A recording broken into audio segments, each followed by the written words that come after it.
the summer of 1982, a fisherman walking along the Green River near Seattle made a gruesome discovery: the body of a young woman floating in the water.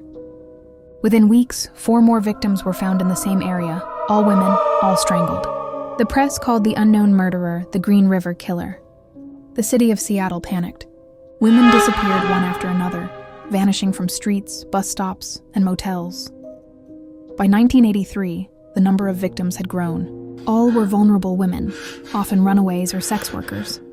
Police realized they were dealing with a serial killer who knew the city's dark corners well. Detectives found a chilling pattern.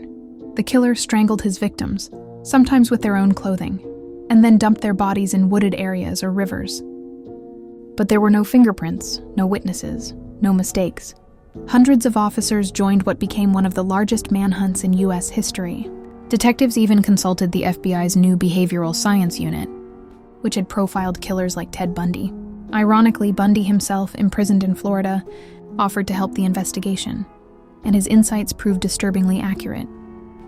Bundy suggested the killer was likely an ordinary man who blended into society, possibly married, possibly holding a steady job, and he would revisit the dump sites to relive his crimes. It was terrifyingly true.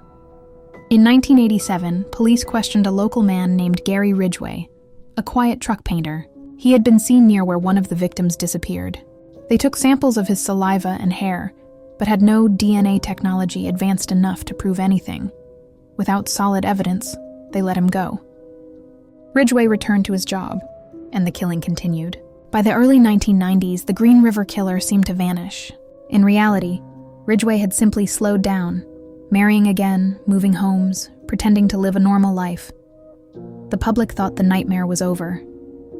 But detectives never gave up. They kept every sample, every clue, waiting for the day science could catch him. Nearly 2 decades later, in 2001, advances in DNA testing finally exposed the truth. When police retested old evidence, the DNA from several victims matched Gary Ridgway. After years of hiding in plain sight, the Green River Killer was finally arrested at his workplace. In 2003, Ridgway confessed to killing 71 women, though he was only convicted of 49 murders, making him one of the most prolific serial killers in American history. He showed no emotion, saying he killed because they were easy targets. In court, the families of his victims stared in silence as he described his crimes with chilling calm. Gary Ridgway was sentenced to life in prison without parole. The Green River, once a quiet place of nature and beauty, became forever linked with death.